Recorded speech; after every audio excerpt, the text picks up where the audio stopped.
औरंगजेब समजून पुण्यात आज मुघल सम्राट बहादूर शाह जफर याचाच फोटो जाळण्यात आलाय। पुण्यात पतित पावन संघटनेच्या आंदोलनातील हा प्रकार आहे। आंदोलनादरम्यान मोठी गफलत घडली आहे। पतित पावन संघटनेच्या कार्यकर्त्यांनी औरंगजेब याच्या उदात्तीकरणाचा खरं तर निषेध करण्यासाठी पुण्यात आंदोलन केलं, मात्र या आंदोलनादरम्यान मोठी गफलत घडली। आंदोलकांनी औरंगजेब समजून चक्क मुघल सम्राट बहादूर शाह जफर याच्या खरं तर फोटोला चपलांचा हार घालून तो जाळला। या चुकीमुळे आता आंदोलनाची चर्चा संपूर्ण शहरभर रंगली आहे। पतित पावन संघटनेच्या कार्यकर्त्यांनी लाल बहाल चौकात औरंगजेब विरोधात घोषणाबाजी केली, मात्र आंदोलकांकडून मोठी चूक झाली आणि त्यांनी औरंगजेब ऐवजी शेवटचा मुघल सम्राट बहादूर शाह जफर याचाच फोटो जाळलाय।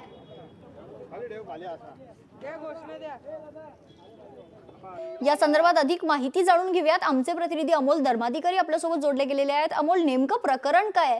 ही मोठी गफलत या आंदोलनात पाहायला मिळाली आहे। नक्कीच पतित पावनच्या संघटनेकडून हे आंदोलन करण्यात आलेलं होतं। औरंगजेबाचं सध्या जे उदात्तीकरण होते त्याचा निषेध करण्यासाठी पुण्यामध्ये हे आंदोलन सुरू होतं। मात्र या आंदोलनामध्ये एक मोठी धांदल आंदोलकांची उडालेली पाहायला मिळाली। ते म्हणजे औरंगजेब समजून त्यांनी चक्क मुघल सम्राट असलेल्या बहादूर शाह जफर यांचाच फोटो त्या आंदोलनस्थळी आणला आणि त्या फोटो हार घालून तो फोटो सुद्धा त्यांनी जाळला होता।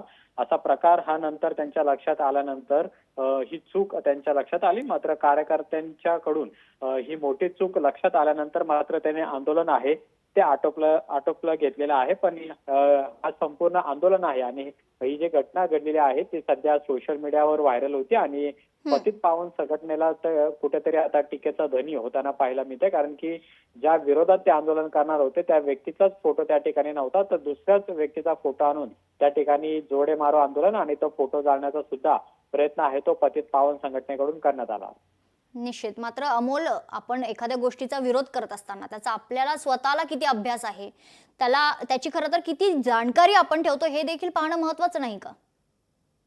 नक्कीच, कारण की इतका संवेदनशील असा विषय असताना राज्यभरामध्ये सध्या या औरंगजेबाच्या कबरीवरून मोठ्या प्रमाणात आंदोलन सुरू आहे आणि पतित पावन सारखी संघटना जी नेहमी कट्टर हिंदुत्ववादी संघटना म्हणून ओळखली जाते, त्याच संघटनेच्या प्रमुख पदाधिकाऱ्यांकडून पुणे शहरामध्ये हे आंदोलन होत असताना औरंगजेबाचा फोटो नाही तर दुसऱ्याच व्यक्तीचा फोटो त्यांनी आणून त्या ठिकाणी आंदोलन केलं। कुठेतरी ही गंभीर चूक म्हणावी लागणार आहे। जे आंदोलनकर्ते असतात त्यांनी खरं तर आंदोलनाचं गांभीर्य ओळखून अशा पद्धतीने आंदोलन करणं गरजेचं असतं। पण या ठिकाणी आपण पाहतोय की औरंगजेबाचा फोटो आणण्यापासून त्यांच्या पर्यंत जी मोठी चूक आहे ती झालेली होती। मात्र ती चूक त्यांच्या लक्षात आल्यानंतर मात्र त्यांनी हे आंदोलन आहे ते आटोपलेलं घेतलेलं पाहायला मिळालेलं आहे। निश्चित। धन्यवाद अमोल, आपण दिलेल्या सविस्तर माहितीसाठी।